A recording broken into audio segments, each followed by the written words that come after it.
Hello everyone! We have a pretty amazing game here that arises from a pretty quiet classical variation of the Caro-Kann. The game was played in 2005 between two American international masters, Lev Milman and Joseph Fang. They are international masters today. I don't really have any information on their strength levels in 2005. But chances are, if they're international masters today, that they weren't bad players in 2005. The game is originally called, well, originally on chessgames.com, the game is called the Defanged, as Milman's opponent is called Joseph Fang, so it's quite a catchy title. I really enjoy the game because it reminds me of the old American Beauty by Frank Marshall. So this is why I named the video The Modern American Beauty. I hope you'll enjoy it. Milman has the white pieces and he plays e4. So like we said, c6, the Caro-Kann, d4, d5, knight to c3, d captures on e4, knight captures on e4, bishop to f5. So the classical variation. Knight to g3, attacking the bishop, bishop g6, h4, h6, making room for the bishop, knight to f3, knight to d7, and we have h5, Spassky variation. Bishop to h7, bishop d3, bishop captures on d3, queen captures on d3, and e6. This is still all standard theory. Bishop to f4, and here we have bishop to b4 check. And I don't really understand this move, so there probably is some idea behind it, but white simply replies c3 and bishop back to e7.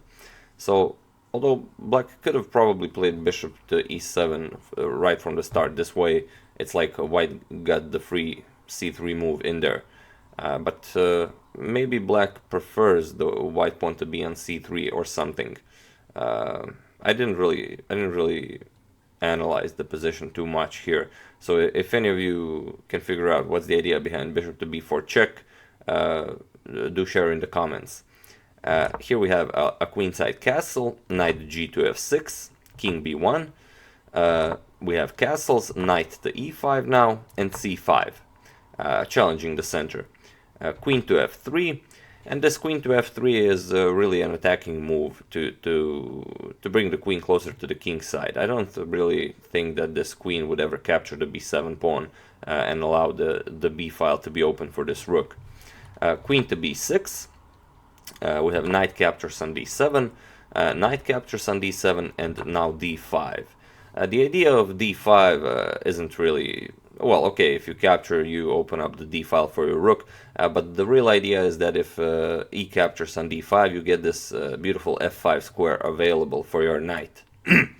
And there is one problem. If black allows white to capture, d captures on e6, the rook will get a discovered attack on the knight on d7. But this could have been easily prevented with rook 8 to d8. But for some reason, after this d5 move, black decided to capture the pawn. E captures on d5, and of course white immediately jumps into the attack with knight to f5. Bishop to f6, now also the bishop is guarding g7 and also maybe attacking the queen side after a move like d4 is played.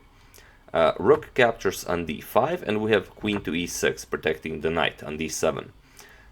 Bishop to h6 now. Offering a bishop here is very tricky. Can this bishop be captured? Well, let's check it out. If g captures on h6, the idea white had is a rook to d6, now forcing the queen to choose a square. If you play queen to e5, you lose the knight on d7, and the king side is busted open. This is beautiful for white. The rook is coming into the game either with rook to d1 or with a rook lift, rook h3, rook to g3. White has a lot of options here. And if after rook to d6 you decide to defend the knight, this is even worse. If you play something like queen to e8, you get rook captures on f6, and you can't capture back the rook. If you capture the rook, you get queen to g3 with check. King has to move. You can give up a knight before that, but the king will eventually have to move queen to g7. This is checkmate. So after bishop captures on h6, black decided first he will play knight to e5. And now he has some more defensive resources. The knight is attacking the queen. White replied with queen to e4. And what do you do here? Knight to c6. Black offers a trade of queens. We have queen back to f3, and black plays knight back to e5.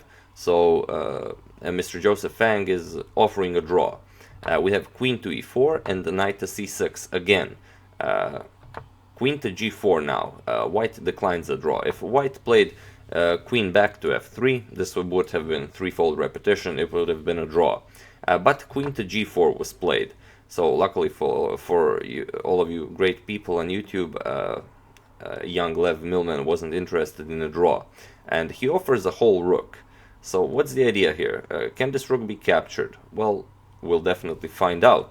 But now that the queen is on g4, a move like knight to e5 doesn't really work.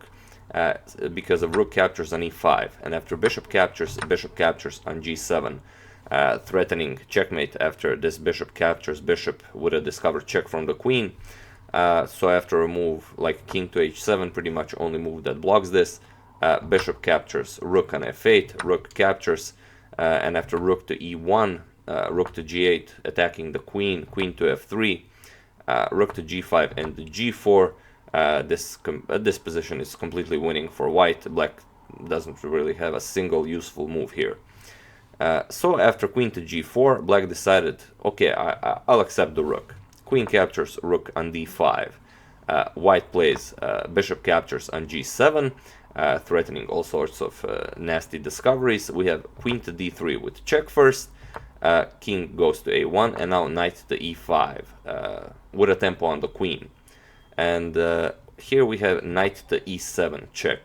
What's the idea? The idea is after bishop captures knight, bishop captures knight on e5 with a discovered check. And after you give up the bishop, you give up either the queen with queen to g6, then pawn captures queen. But eventually king has to come to h7, and this is queen to g7, again checkmate. So after knight to e7 check, black said, okay, king to h7.